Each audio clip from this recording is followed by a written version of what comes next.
जब इन्होंने संविधान की धज्जियां उड़ाई। और आज यही कारण है कि संविधान ने उनको वहां बैठा दिया जहां 15 साल से टहल रहे हैं। 4 बजे भोर में कैबिनेट की मीटिंग हुई, महामहिम राष्ट्रपति मॉस्को में थे, फैक्स पर भेज के उनसे दस्तखत करवा के मंगवाया गया, और जब सूर्योदय हुआ तो बिहार में राष्ट्रपति शासन लग गया। हमारे संविधान के निर्माताओं ने जब संविधान का निर्माण किया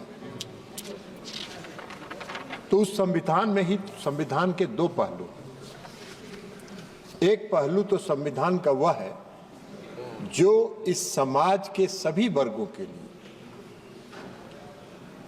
सामाजिक और आर्थिक उन्नति का रास्ता प्रशस्त करता है, तो दूसरी तरफ समाज संविधान के साथ छेड़छाड़ करने वालों के लिए भी उसी में प्रावधान है कि उनको कहां जगह मिलेगी।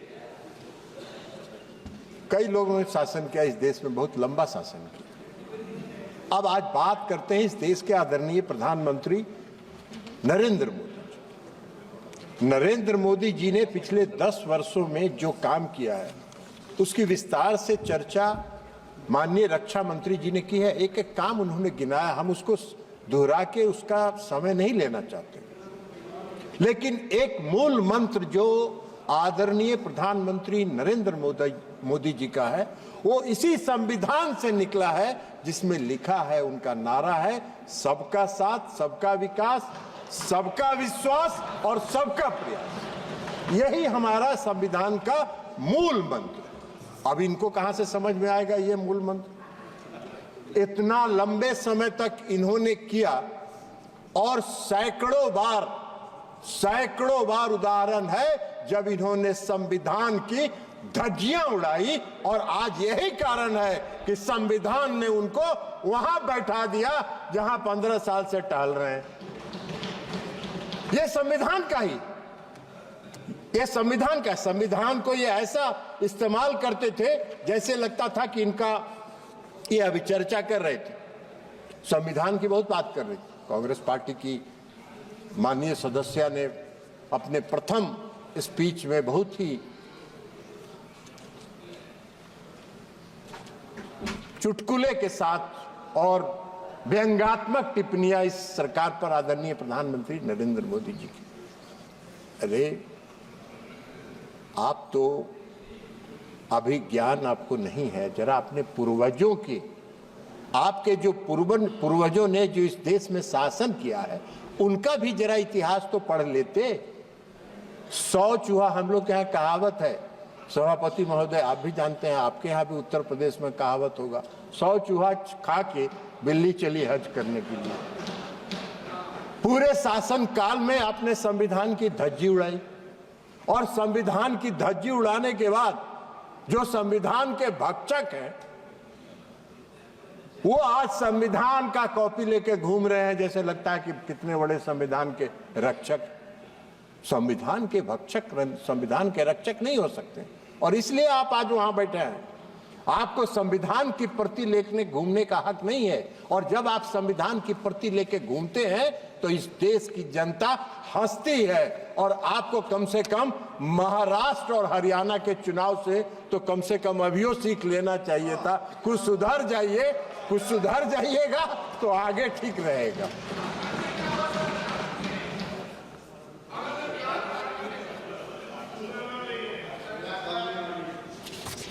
अब इन्होंने अपनी सुविधा के लिए इस देश में संविधान में धारा 356 का प्रावधान है। और धारा 356 का जब प्रावधान है, और जब संविधान का निर्माण हो रहा था उस समय डॉक्टर भीमराव अंबेडकर ने कहा था कि संविधान में अनुच्छेद 356 को संविधान के मित्र पत्र की संज्ञा उन्होंने दी। मित्र पत्र मतलब इसका इस्तेमाल विशेष परिस्थिति में ही किया जाना चाहिए। इन्होंने कैसे किया? इनका इतिहास है, इन्होंने किया, पंडित जवाहरलाल नेहरू जी ने 7 बार किया 356 धारा का इस्तेमाल।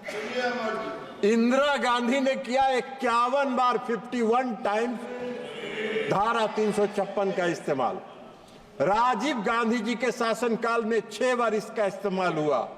पीवी नरसिंह राव के समय में इसका 11 बार इस्तेमाल हुआ और डॉक्टर मनमोहन सिंह की सरकार में 12 बार हुआ। अब डॉक्टर मनमोहन सिंह जी की सरकार ने तो जो बिहार में किया था 2005 में, वो तो अभूतपूर्व है। ये संविधान की रक्षा की बात कर रहे थे, संविधान की बात कर रहे हैं। संविधान के डर से इन्होंने जो भी इस तरह के फैसले किए वो दिन के उजाले में नहीं किए, रात के अंधेरे में किए। बिहार में जब 2005 में सरकार बन रही थी, फरवरी के चुनाव के बाद, तो एक कैबिनेट मंत्री बहुत दबंग कहे जाते थे, वो चले गए प्रधानमंत्री जी के यहां 12 बजे रात को और उन्होंने कहा सरकार गिरा देंगे, नहीं तो विधानसभा को भंग करो। 4 बजे भोर में कैबिनेट की मीटिंग हुई, महामहिम राष्ट्रपति मॉस्को में थे, फैक्स पर भेज के उनसे दस्तखत करवा के मंगवाया गया और जब सूर्योदय हुआ तो बिहार में राष्ट्रपति शासन लग गया। अब यही तो काम है, यही तो काम किया इन्होंने, दिन के उजाले में नहीं किया। इमरजेंसी भी जब लगाया इन्होंने इस देश में, तो 12 बजे रात में सभी कैबिनेट मंत्रियों को बुलाकर दस्तखत कराया गया और सुबह इमरजेंसी की घोषणा कर दी गई। संविधान की बात कर रहे हैं, संविधान की रक्षा की बात करते हैं। सत्ता में बने रहने के लिए, सत्ता में बने रहने के लिए और अपने स्वार्थ के लिए इन्होंने संविधान की धज्जियां उड़ाई, संविधान का को तार तार किया, संविधान निर्माताओं की आत्मा को इन्होंने कलंकित करने का काम किया। यह काम इन्होंने किया। आप आरोप लगाते हैं प्रधानमंत्री नरेंद्र मोदी जी। प्रधानमंत्री जी नरेंद्र मोदी जी जब शपथ लेने जाते हैं तो नतमस्तक होकर संविधान का नमन करते हैं और तब सब शपथ लेते हैं और शपथ के मुताबिक सबका साथ, सबका विश्वास, सबका प्रयास और सबका विकास, इस मूल मंत्र के साथ इस देश के निर्माण में लगे। इसलिए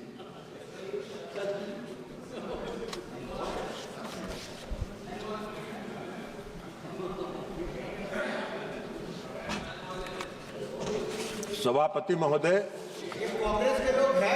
कांग्रेस के लोग चले गए। वो संविधान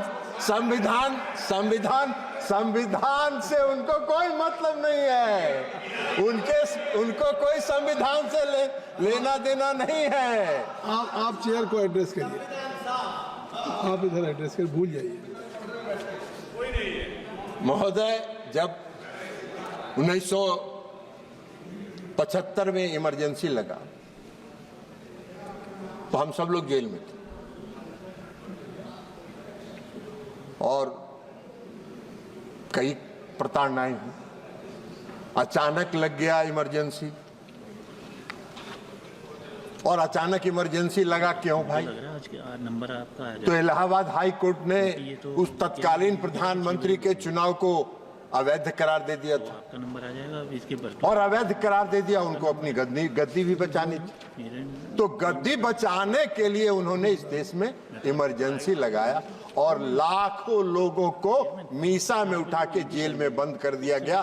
पूरे देश में कोई छोटा से लेकर बड़ा विरोधी दल का नेता नहीं था जो सड़कों पर घूम सकता था। संविधान की बात कर रहे हैं, संविधान की दुहाई दे रहे हैं, संविधान की प्रति लेके घूम रहे हैं। न्यायपालिका पर प्रतिबंध लगा, मौलिक अधिकार समाप्त कर दिया गया, बोलने पर पाबंदी लगा दी गई, मीडिया वालों को जेल भेज दिया गया। संविधान की कई धाराओं को संविधान के 9th शेड्यूल में डाल के कोर्ट को प्रतिबंधित कर दिया गया कि आप उसकी सुनवाई नहीं कर सकते हैं। 6 साल अपना शासन 5 साल के शासन को 6 साल कर लिया उन्होंने, और उसके बाद अगर उनका बस चलता तो आजीवन के लिए अपना कर लेते। ये संविधान के रक्षक हैं और ये संविधान लेके घूम रहे हैं इस देश में। इस देश के लोग तो हंसते हैं ना, अपनी गद्दी बचाने के लिए और अपने स्वार्थ की सिद्धि के लिए इन लोगों ने संविधान का किया। आरक्षण की बात कर रहे हैं, कांग्रेस नकारात्मक प्रचार करके हरियाणा में, महाराष्ट्र में घूम घूम के प्रचार कर रही थी कि नरेंद्र मोदी जी आरक्षण समाप्त कर दें। अरे भाई, नरेंद्र मोदी जी ने तो सब दिन कहा और ताल ठोक के कहा है कि आरक्षण नहीं समाप्त होगा, नरेंद्र मोदी जब तक है तब तक आरक्षण समाप्त नहीं होगा। आप कौन सा नकारात्मक प्रचार कर रहे हैं? आपने क्या किया? आपके पूर्वज ने क्या कहा था? आपके पूर्वज ने क्या कहा था? डॉक्टर अंबेडकर ने कहा है संविधान के निर्माण के समय, आरक्षण बैसाखी नहीं सहारा है। और वह एक सहारा है उन वर्गों के लिए जो दलित हैं, पिछड़े हैं, उनके उन वर्गों के लिए एक सहारा है। जो सहारा आज मिला हुआ है, आप उसको छेड़छाड़ करते हैं। आरक्षण के सवाल पर जब बिगड़ चला तो पंडित जवाहरलाल नेहरू ने 26 मई 1949 में जो संविधान के असेंबली में भाषण दिया और आरक्षण का विरोध किया। 15 अक्टूबर 1947 से पंडित जवाहरलाल नेहरू ने सभी प्रांतीय सरकारों को चिट्ठी लिखना शुरू किया। सभी प्रांतीय सरकारों को लिखा और 27 जून 1961 को लिखे पत्र में उन्होंने कहा है?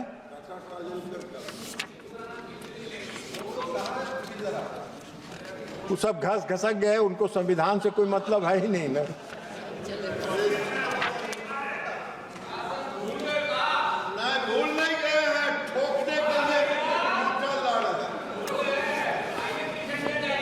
पंडित नेहरू जी ने लिखा, आदरणीय पंडित नेहरू जी ने लिखा, राजीव रंजन जी कर रहे हैं। मैंने कहा 1961 को उन्होंने जो पत्र लिखा प्रांतीय सरकार को, उसमें लिखा यह सच है कि हम अनुसूचित जाति अनुसूचित जनजाति के लिए की मदद के लिए कुछ नियमों और परंपराओं से बंधे हैं। वे मदद के पात्र हैं, लेकिन फिर भी मैं किसी भी प्रकार के आरक्षण को नापसंद करता हूं। यह नेहरू जी का विचारधारा था, यह नेहरू जी की सोच थी। और ये आरक्षण का सवाल उठा रहे। अभी बोल रही थी माननीय सदस्य कांग्रेस पार्टी की, कई बातों की उन्होंने चर्चा की। आपको याद होगा एक बार सभापति महोदय, इनका जो संविधान की धज्जी उड़ाने का एक चर्चा में अभी याद आ गया। 1982 में 1982 में हरियाणा में चुनाव हुआ था और बीजेपी और लोकदल दोनों के गठबंधन से सरकार बनी थी, वहां बननी थी। हम ज्यादा बहुमत में थे। वहां तपासे साहब गवर्नर थे और तपासे साहब गवर्नर ने चौधरी देवीलाल जी नेता चुने गए। उनको कहा कि आप सोमवार को सभी विधायकों को लेके आइए, आपका शपथ ग्रहण कराएंगे। इतवार को, संडे को दिल्ली चले आए, यहां से दिशा निर्देश मिला और इतवार को ही उन्होंने कांग्रेस की सरकार का, हरियाणा की सरकार का दिल्ली में शपथ ग्रहण करा दिया गया। यह संविधान के रक्षक है, ये संविधान के रक्षक है। तो इसलिए ये अब अभी चर्चा कर रही थी, बोल रही थी जाति गणना पर। जरा जातीय गणना पर चले गए विरोधी दल के नेता अखिलेश जी भी यहां नहीं हैं, अखिलेश जी गवाह हैं। INDIA की मीटिंग हो रही थी बंबई में, बेंगलुरु में, सवाल उठा कि जातीय जनगणना पर प्रस्ताव पारित करिए। ये मुंह में टेप लगा के बैठे हुए थे, मुंह में टेप लगा के बैठे हुए थे, मैं भी उसमें था। तो इनकी कथनी और करनी में यही फर्क है। ये अपने राजनीतिक इस्तेमाल के लिए नारा और अपने फायदे के लिए नारा के रूप में इस्तेमाल करते हैं। उनको कभी खुलासा करना चाहिए। हम चुनौती देते हैं, यह प्रस्ताव आया, मुंह में पट्टी बांध के, मुंह में टेप लगा के क्यों खड़े थे, यह आपको बताना चाहिए, यह आपको बताना चाहिए। आप कह रही थी माननीय सदस्य, साहस संविधान ने दिया है। अरे संविधान में तो साहस दिया ही है, और संविधान ने अगर साहस नहीं दिया होता तो हम लोग इमरजेंसी में इतना झेलते कैसे? आपकी प्रताड़ना को हम लोगों ने झेला, तो यह संविधान ने ही ना हमको साहस दिया था। और उस संविधान में हम लोगों ने झेला, तो ये संविधान ने दिया है, लेकिन आपने कभी झेला नहीं है। आप समझती हैं कि सोना का चम्मच लेके हम लोग पैदा हुए हैं इस देश में शासन करने के लिए। देश की जनता ने कहा कि आप विपक्ष में बैठने के लायक हो, वहीं बैठते रहो, वहीं आनंद करते रहो। मोदी जी तीसरी बार आए हैं, चौथी बार आएंगे, आपका नामो निशान कुछ दिन में समाप्त हो जाएगा। अभी हुआ है ना, अभी हरियाणा में, महाराष्ट्र में और जम्मू एंड कश्मीर में क्या आपका हासिल हुआ? कांग्रेस पार्टी का क्या हासिल हुआ? कांग्रेस पार्टी जम्मू एंड कश्मीर में समाप्ति की ओर है। कुछ पीडीपी का 6 सीटें मिली है और महाराष्ट्र में तो आप ही सबसे नीचे हैं। तो आपका ये हस्र हो रहा है, तो आपका हस्र आगे भी यह होता रहेगा, लेकिन अभी भी सुधर जाइए और संविधान का प्रति लेके मत घूमिए। कम से कम आप आदरणीय प्रधानमंत्री नरेंद्र मोदी जी ने इस देश के गरीबों के लिए, अति पिछड़ों के लिए जो काम किया है, इस देश के गरीबों के लिए, उसका सकारात्मक प्रचार करिए और उसकी प्रशंसा करिए, तभी आपको कुछ कल्याण होगा, अन्यथा आपका कुछ होने वाला नहीं है। इसलिए संविधान के इस 75 वर्ष की यात्रा पर जो कांग्रेस पार्टी है, उनको हक नहीं है, उनको कोई अधिकार नहीं है इस संविधान की प्रति को लेकर घूमना, इस संविधान की बात करना। संविधान के रक्षक इस देश के प्रधानमंत्री आदरणीय नरेंद्र मोदी जी हैं, और जब तक नरेंद्र मोदी जी हैं, संविधान के साथ कोई छेड़छाड़ नहीं कर सकता है। संविधान में दिए गए प्रावधानों के साथ कोई छेड़छाड़ नहीं कर सकता है। आप लाख दिग्भ्रमित करते रहे, इस देश की जनता दिग्भ्रमित नहीं होने वाली है। नरेंद्र मोदी जी के नेतृत्व पर विश्वास करती है, भरोसा करती है, और इसलिए गांव-गांव में यह चर्चा होता है, यह मोदी की गारंटी है, मोदी की गारंटी है, और मोदी की गारंटी है संविधान की रक्षा करना, और संविधान की रक्षा हो रही है। बहुत बहुत धन्यवाद। धन्यवाद राजीव रंजन जी। पैनोरमा ग्रुप, जो सोचता है वो करता है। ये लो, मुंह मीठा करो। आज मैंने अपना जॉब छोड़ दिया, अब हम पूर्णिया वापस जाएंगे। जॉब छोड़ दिया है? मतलब ये घर कैसे चलेगा? हम करेंगे क्या? और माँ बाबूजी क्या बोलेंगे? इसलिए मैं एक और मिठाई का डब्बा लाया। अपने बिजनेस के लिए लोन अप्रूव हो गया। अरे लोन अप्रूव हो गया वो तो ठीक है, लेकिन पूर्णिया में हम रहेंगे कहाँ? अपना घर भी तो नहीं है वहाँ। इसलिए तो एक और मिठाई का डब्बा अलग से लाया हूँ। हमने पूर्णिया में घर ले लिया है, पूर्णिया के ई होम्स पैनोरमा में। पूर्णिया में पैनोरमा ग्रुप लेकर आए हैं ई होम्स पैनोरमा। बड़ा घर, आलीशान जिंदगी और अत्याधुनिक सुविधाओं के संग। अरे अब क्यों मुंह मीठा करवा रही हो? क्योंकि हम घर वापसी जो कर रहे हैं। घर वापसी की खुशी पूर्णिया में ई होम्स पैनोरमा के संग। ई homes panorama, luxurious lifestyle redefined. Bharatiya Janata party का सदस्य बनने के लिए 8800002024 पर मिस्ड कॉल करें। निवेदक भारतीय जनता पार्टी, बिहार।